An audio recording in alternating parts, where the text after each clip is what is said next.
maybe I would like to use this word. They are astray in the sense of they have also deviated. I think the word astray can also mean they deviated from the right path when they were there all the time. And 16 says so.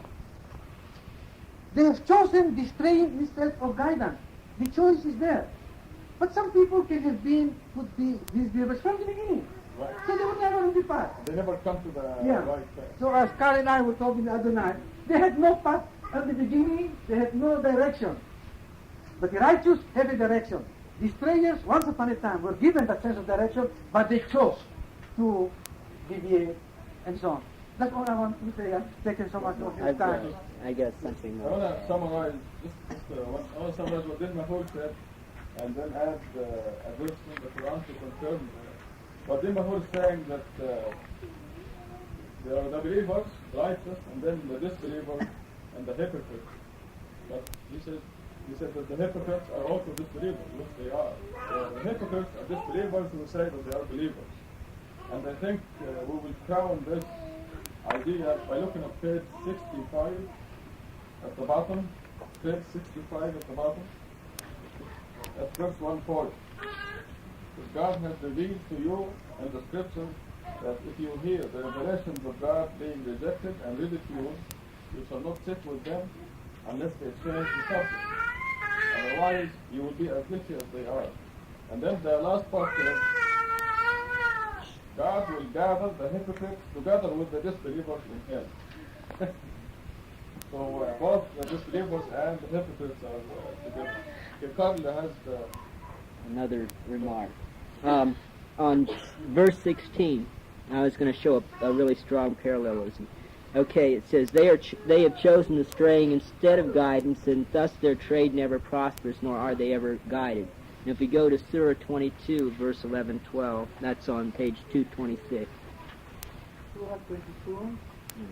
Page 226. Right. Okay, and there is the one... What's the verse number? 11 and 12. And there is the one who worships God conditionally. If something good happens to him, he is content. But when a tribulation afflicts him, he reverts. Thus he loses both in this life and the hereafter. This is the real loss. He idolizes besides God what neither harms nor benefits him. This is the farthest stray. And to me that's an expansion on that verse, very strong as well. It's because it's conditional worshiping. That's where they were on the path, and then they left it as a strayer. It just shows basically that he really doesn't believe. Yeah. He only believes if something good is going on with him. And it also says here that their trade never prospers in 16. Well, it says here they lose both in this life and the hereafter. Yes. If we go by that that point, then the in would be a Hebrew plural. So we would have in that Surah Al-Fatiha a Hebrew word. Mustaqim would be a Hebrew word according to your interpretation, which I think is correct. Now, the first line, Bismillah Rahman Rahim, contains the number 17, we send the number 19, and now the number 17 shows up. So we have in the first line the verse 19 for the Arabic, and the verse 7, the number 19, which is all about the Quran, and we have the number 17. Now the number 17 is a number of Surah Bani Israel. So the idea of 17 and 19 together would be very consistent with the idea of having Arabic words and Hebrew words together. Now, for the other point, on page 361,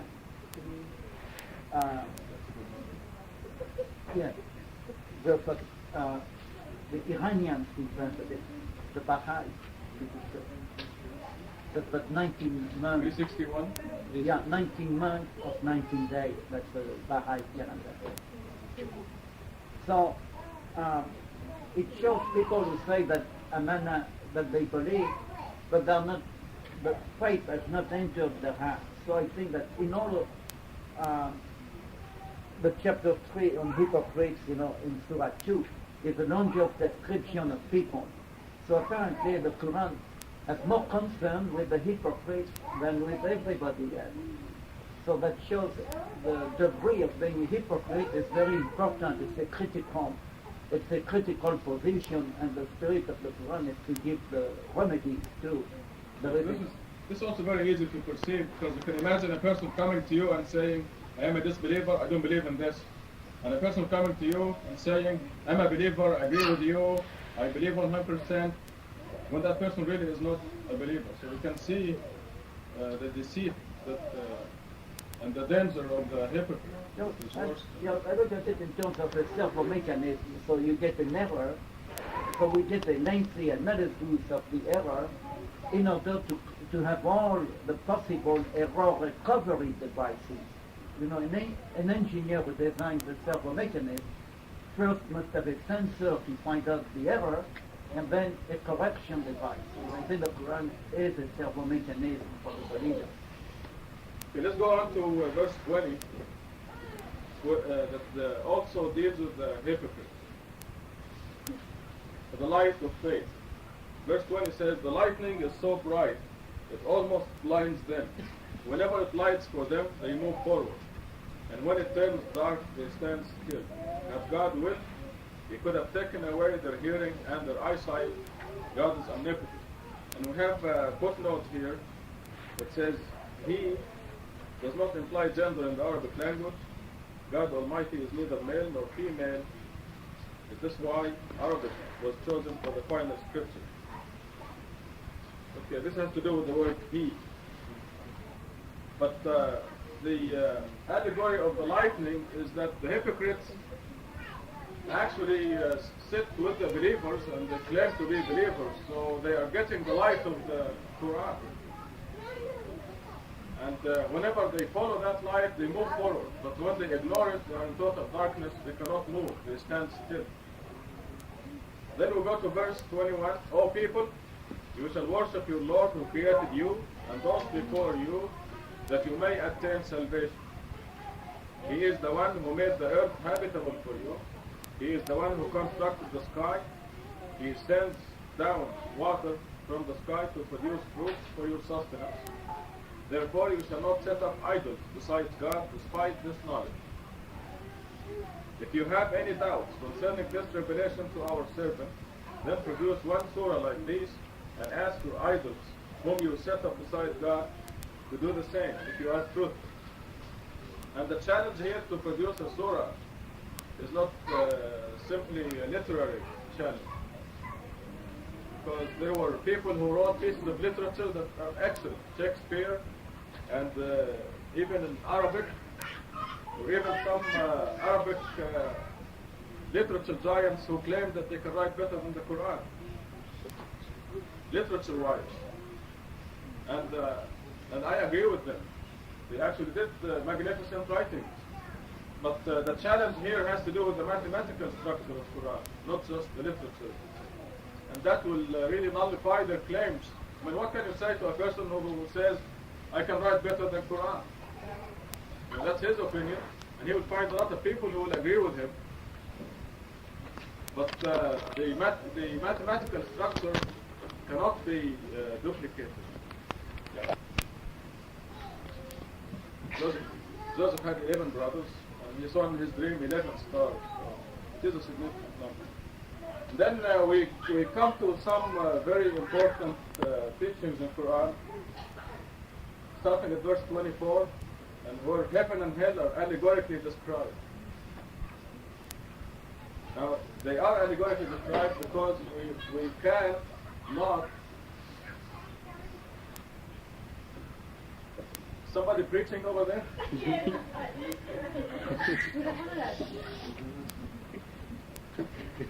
Heaven and hell are allegorically described because we cannot imagine the beauty of heaven or the severity of hell.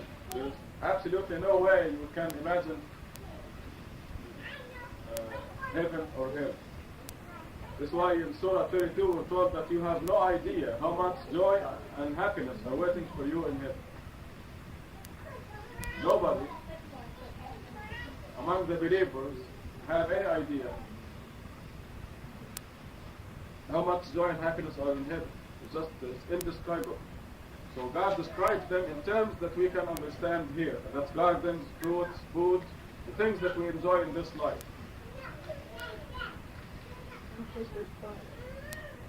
And then the fire.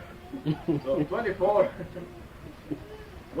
says, if you fail to do this, and most certainly you will fail. That is to duplicate the Quran, mathematical structure, and writings. If you fail to do this, then most certainly you will fail. Then be aware of the hellfire, whose fuel is people and wrath.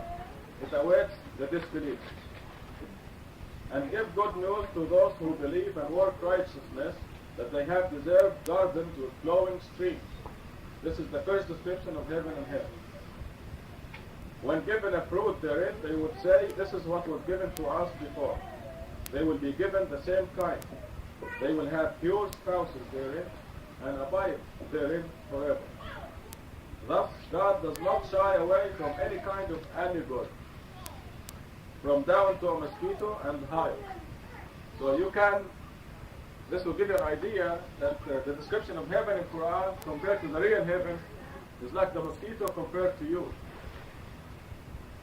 Size-wise, complexity-wise, and of course goal-wise. I mean, you don't go around stinging people. There are some people who do sting.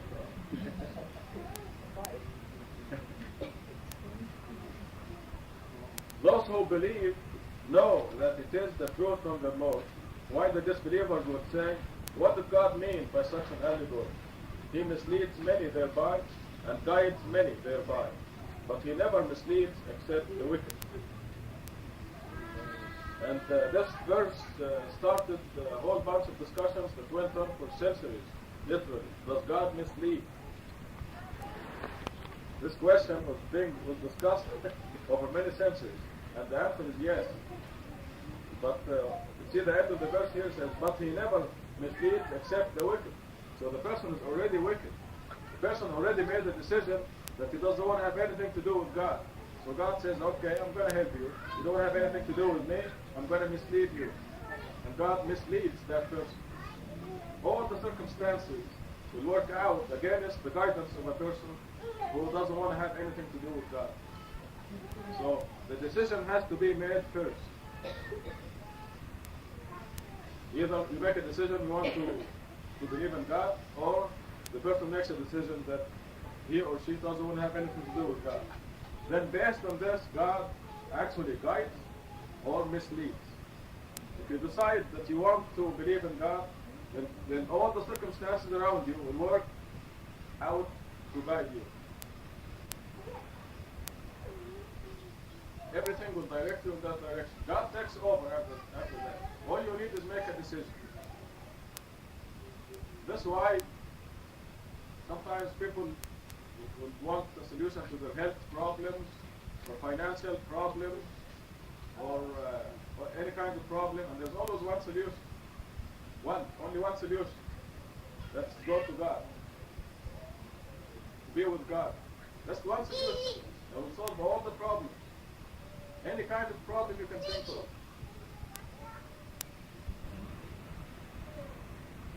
There was a whole bunch of problems the other day on TV. I kept saying that only one solution. I only believe in that. Yeah.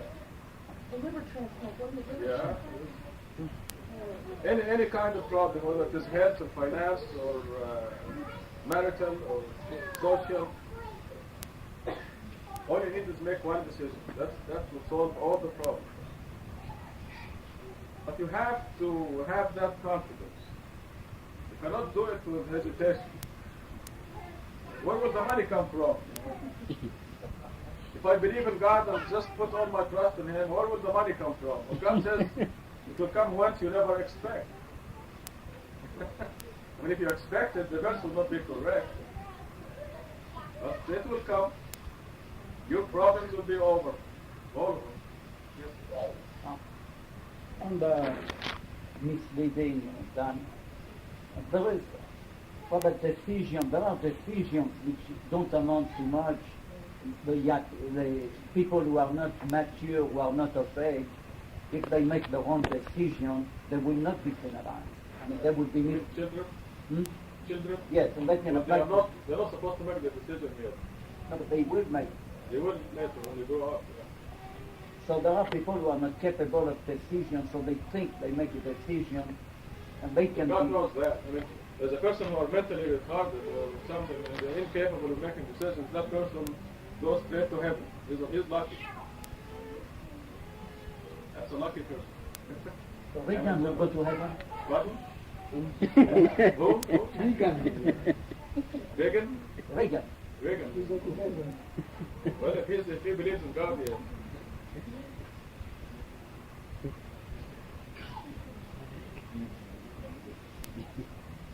Are we at 27? The definition of the wicked. The wicked that are misled by God. The wicked who violate God's covenant after pledging to keep it, disregard what God has ordered of him, and corrupt the earth. These are the losers. Then we come to a very important verse. 2 deaths and 2 lives. How could you disbelieve in God when you were dead and He gave you life? Then He will put you to death, then bring you back to life. To Him is your ultimate return. Now, do you see the 2 deaths and 2 lives? You know what death feels like? Do you know what death feels like? Sleeping? That's right. Well, we tried it before, and we were dead. Remember the 3 million years you were dead? You were dead for 3 million years. Or more.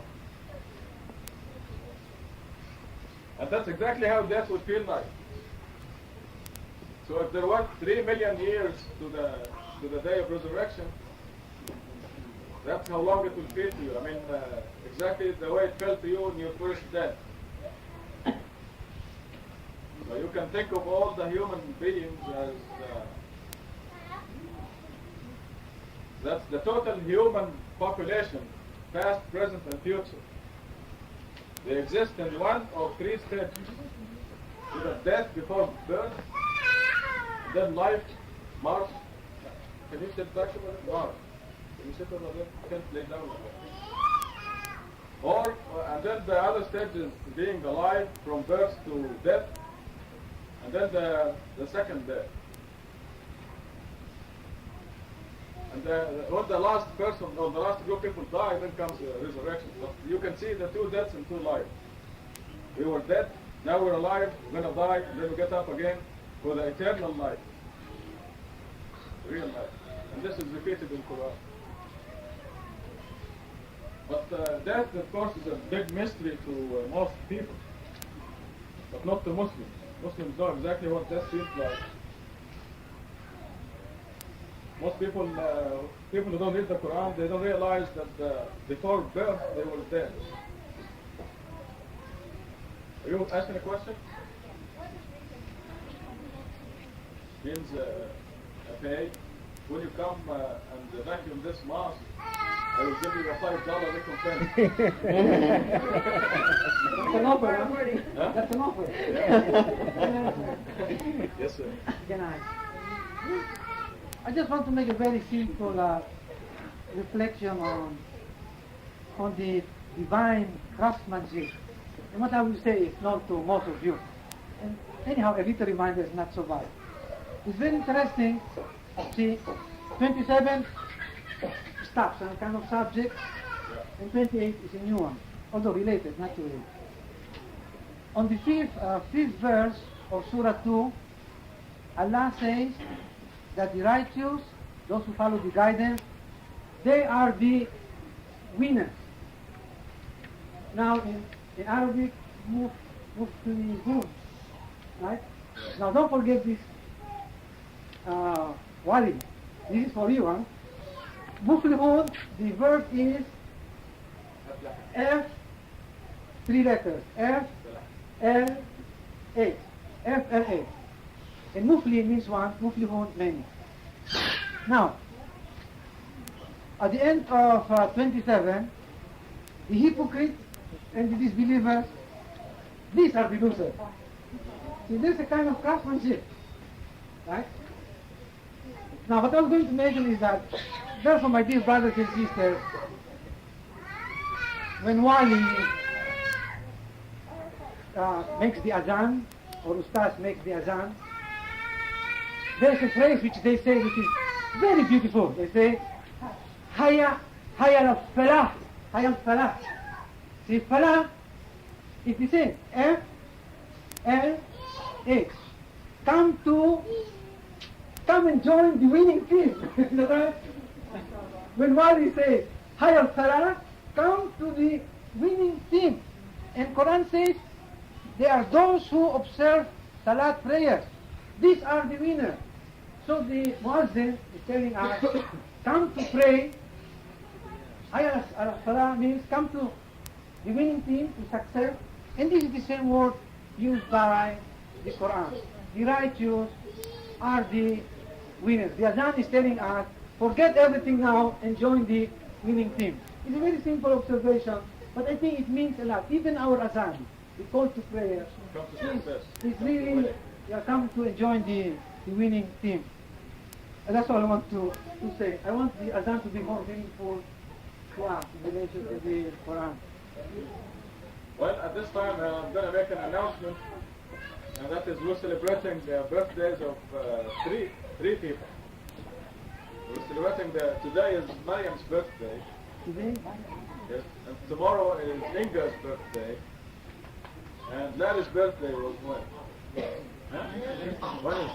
When is Larry was, so we're going to make to celebrate the birthday. We'll have to be our teachers tonight. So Inga, you want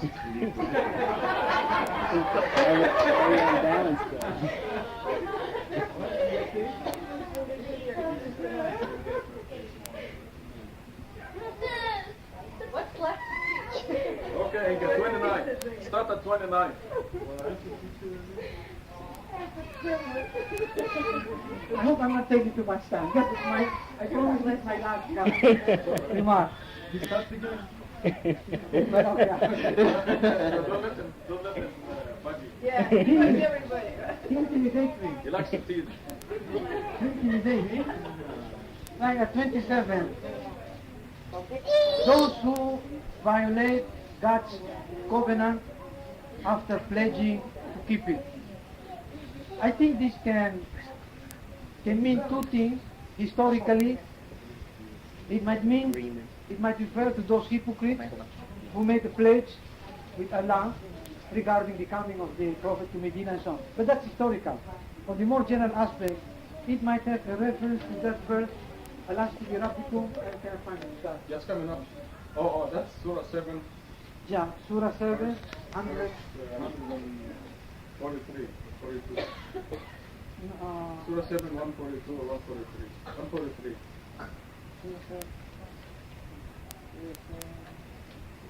I'm sorry. 113.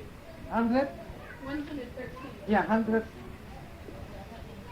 Should be 142. 7, 113. No, you wanna? No. Am I not your Lord? No, that's 143. That's 143. So 173. That's confused.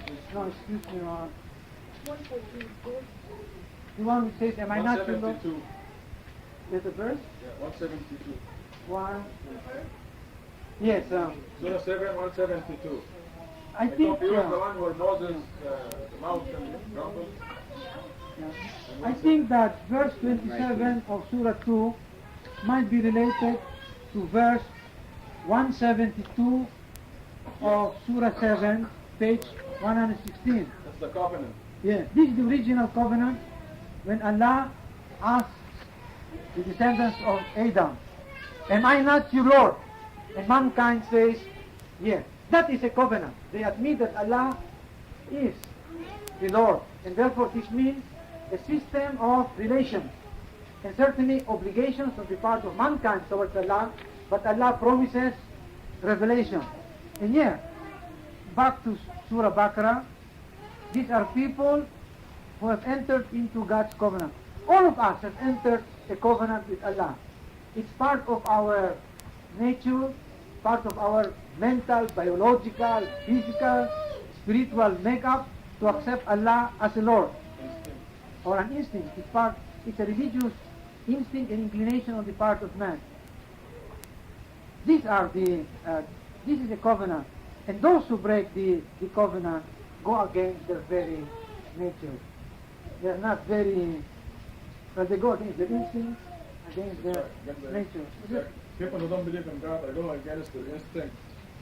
You can imagine the birds refuse to lay on their eggs. So the bird lays the eggs and then sits on the eggs. That's instinct. And if they refuse to lay on the eggs, they would have been extinct, all of them. And therefore, But, did you look at verse 172 of Surah 7? Do you realize now that you made a covenant with God? Each one of you made a covenant with God, that He is our Lord. and those who break this covenant, they're the ones who They're wicked, yes. they bring trouble to the earth. They don't care about the day of accountability, because verse 172 says, therefore you cannot say on the day of resurrection, we never knew about this. Right. But these people who bring corruption on earth are those who feel they don't have to account to anyone.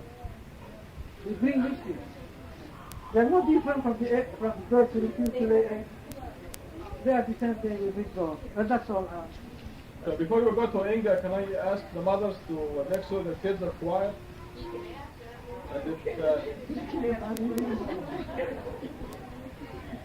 And if your kid is making noise, contributing to distraction, just take him out to the front.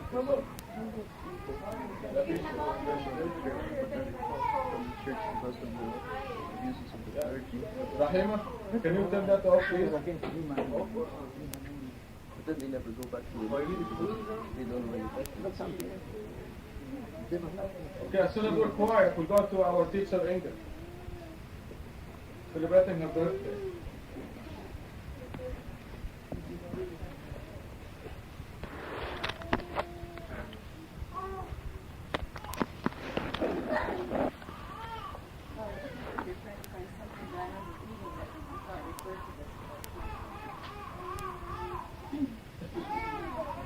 How far is my share of this?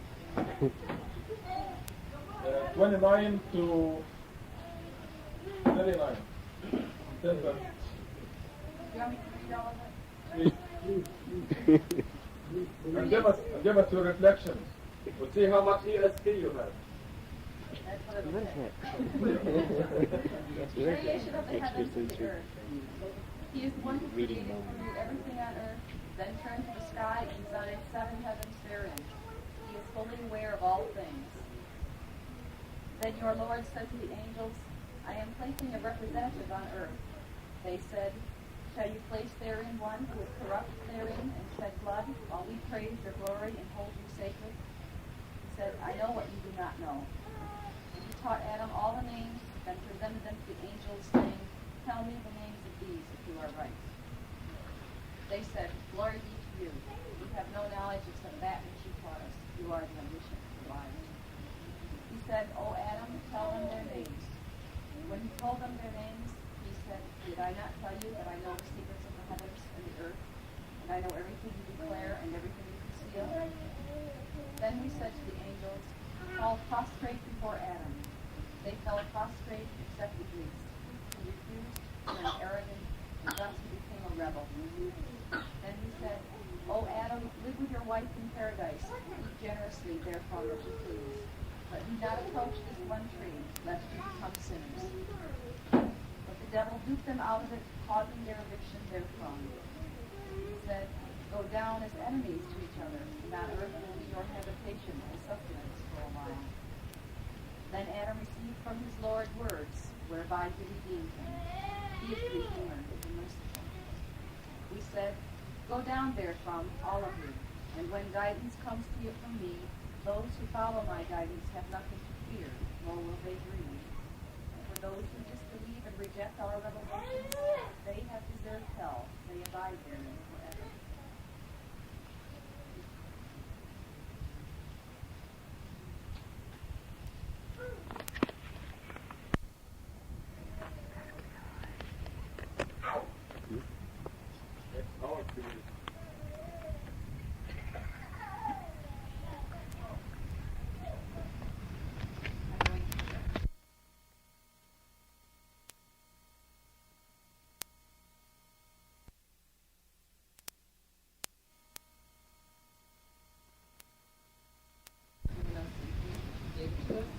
Seven heavens always interest me.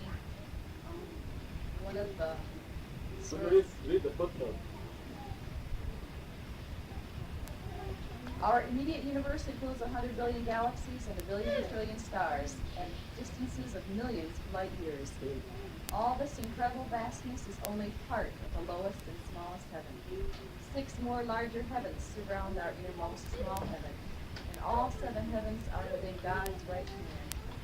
Yet some people are ignorant enough to idolize such minute and powerless mortals as Jesus, Muhammad, and various saints. Sister 29 is showing us, well, we can't even judge. There are 7 heavens. How many hells are there? There's 7 heavens. How many No, hells these are not the heavens, heaven and hell. This heaven is the universes. It's like calling the sky a heaven. 7 universes. How many hells are there? One head. One head. There's 100 hells according to Dante's Inferno written in the Renaissance century. Yeah, we're studying the Quran now. We're reading the Quran, studying the Quran. Anything else is not guaranteed to be divine. Okay, then we'll go to the creation of man. Creation of man in Surah 3, in Ayah 30. The Lord is telling angels that He's going to create man, and that they seem to be angry or annoyed because they already praised God, and apparently they don't see why there's need for something else. Sounds like they're a little annoyed. However, He's saying He's placing them on earth. I don't know if that means they think they'd like to go to earth too and be away from God or what. Now, how did they know that the man is going to be bad? That's interesting. I'm going to give you something to think about. You notice the first statement God told the angels, and placing a representative where? On earth. Now, this is before creation of Adam, right? Yeah. But he doesn't go to earth unless he breaks God's law. And now this is before he was created. Yeah, so this is why God put them in heaven, in paradise, put Adam and Eve in paradise. But before he created them, he said, I'm placing a representative on earth. Because God knew that they would break his law, and they would deserve to be kicked out of heaven and sent down to earth. And the angels concluded from this that this creature is going to break God's law. So they said, why do you create a creature who will break your laws when we praise your glory all the time? So God said, I know what you don't know, which is what? Satan. Right. Pardon? And also Right. so what is the importance? The importance of creating Adam. No. He's asking what is the meaning of saying to Allah, we hold you sacred. What you sacred means whatever you say we obey.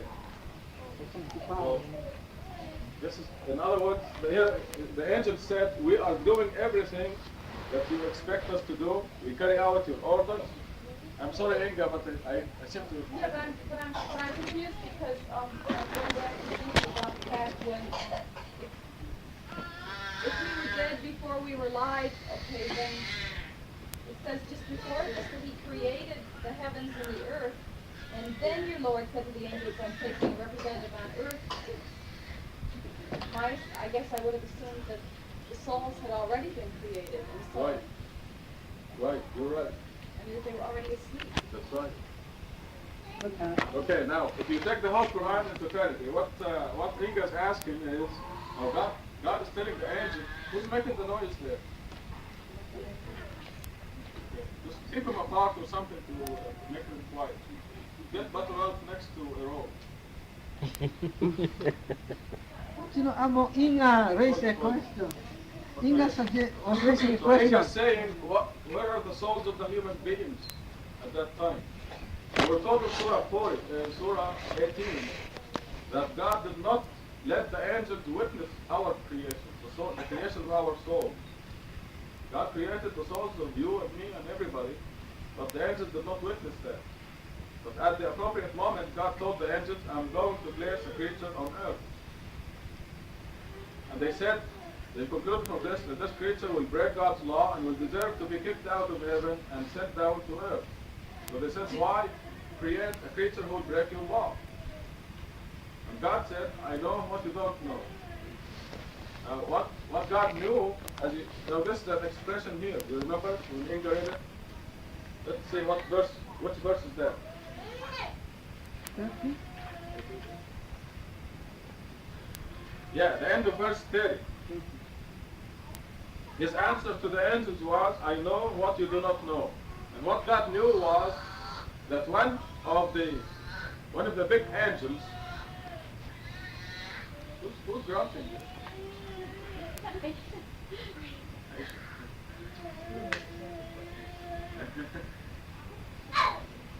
What God knew was that one of the archangels was thinking rebellious ideas.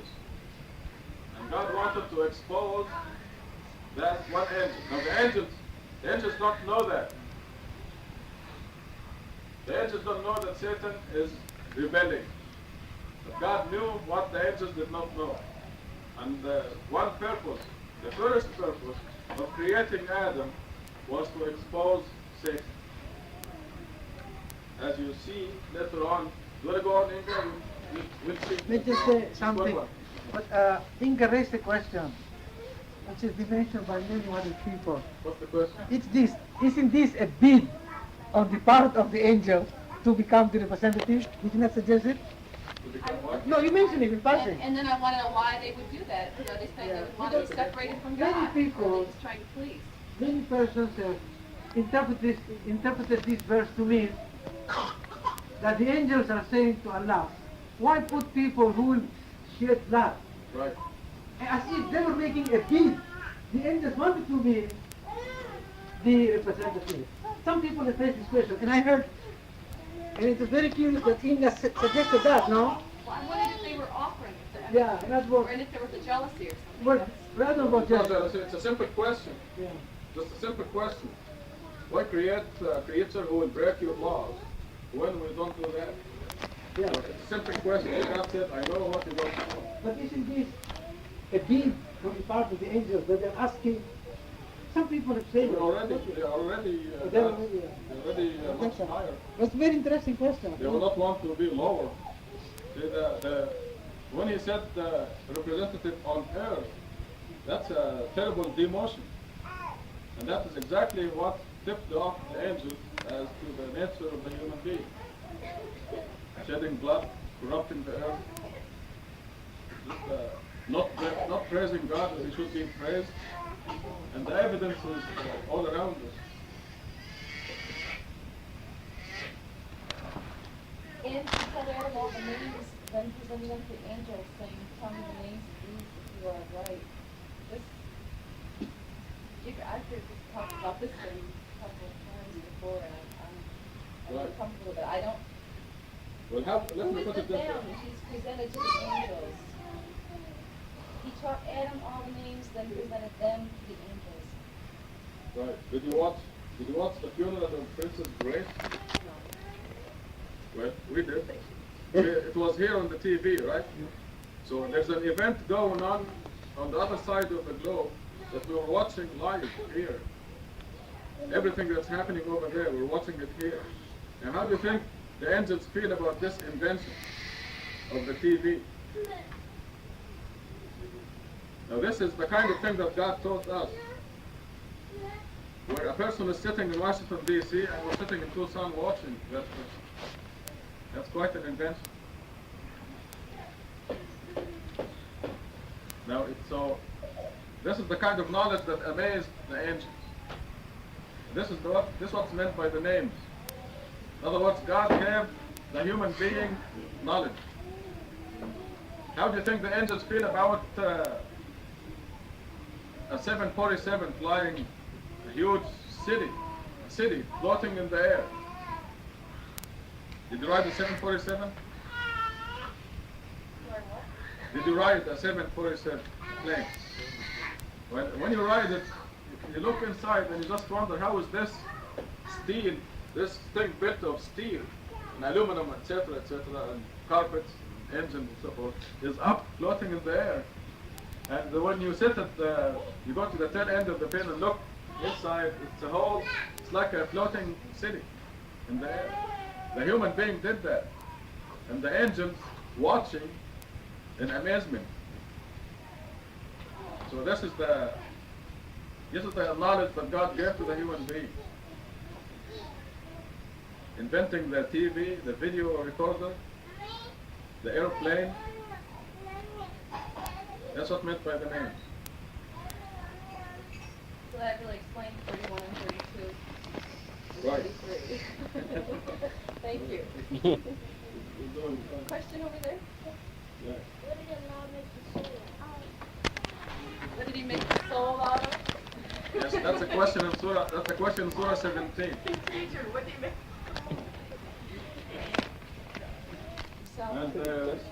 And that you'll find out in the day of resurrection. That's the answer. The soul is in a different dimension. Oh, the soul is part of God, by the way. Yeah. Hey, CJ. Great. The soul is a small part of God. That's why when you do things that have to do with God, your soul grows. But what the neck looks like, what it is made of, you'll find out on the day of resurrection. Now that's not related, or is it related? Okay, go ahead. 34 seems pretty straightforward. It's more, I think, when the answer to 30 is revealed to the angels, when Satan refuses to. Okay, so that was the first purpose of creating the human being, is to expose Adam. So God made us out of clay, lowly material. And Satan was very, very arrogant and rebellious. So God told the angels, this is what God knew, that the angels did not know. All right.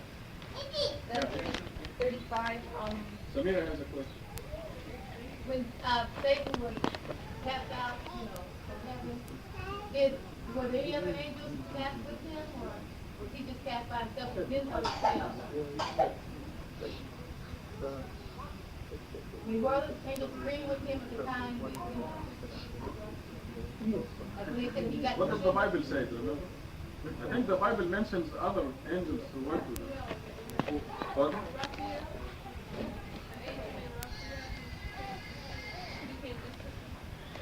No. Lucifer is No, not Lucifer can is, say that. Raphael. Are you going to answer the question? No. Well, let's wait until we answer that question. What's the question again? The question is, was Satan cast alone, or did he have angels with him? Lower angels with him. In the Bible, not in the Torah, not in the Pentateuch, but in other parts of the Bible, a big group joined him. It doesn't matter though. That's Same banana. What I was wondering was like, okay, when it says that the descendants of Satan, yeah. I was wondering, where did he? We were not with Adam at the time either. We didn't exist. We are descendants of Adam, but we didn't exist then. I mean, our bodies. Yeah.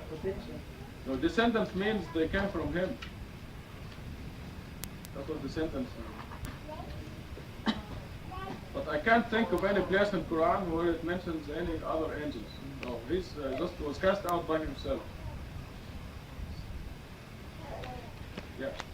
I'm so confused about whether Shaitan was an angel or whether he was like a jinn, because like if human beings were made out of clay and the angels were made out of light, No. they were made out of fire. The angels were made out of fire, they're not made out of light. Okay, so that explains it. No, because I knew that he was made of The definition of jinn is a fallen angel. So the angel, when the angel falls, it becomes a jinn. Satan became a jinn. But he was an angel. There's one of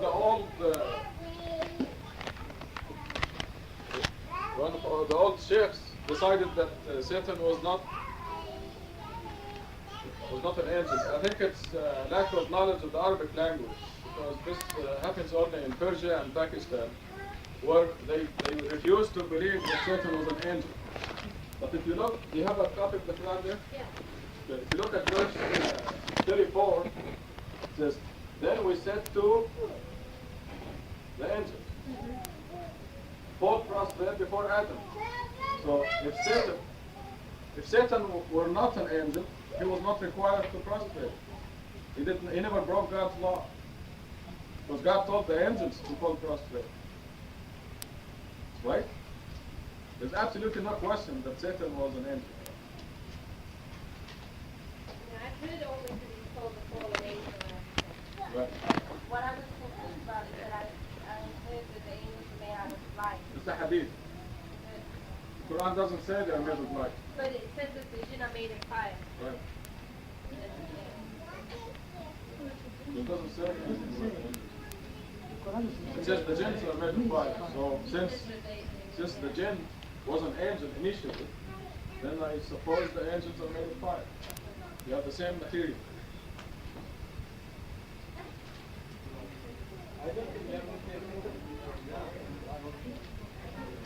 But there's no difference between fire and light. Anyway, the angels made of light is a hadith. They're all. What's the question?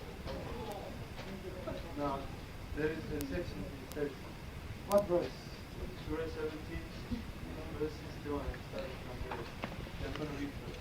It says, when we said to the angels, bow down to Adam, they bowed down, except Iblis, Satan.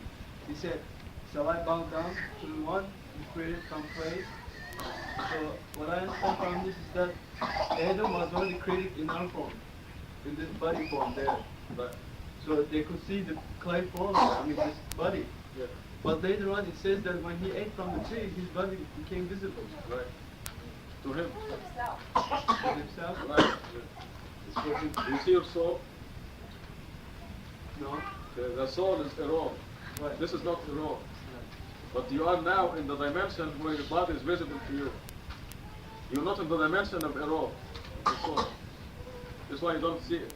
So before eating from the tree, they were in the dimension of the soul, where the body is invisible to them.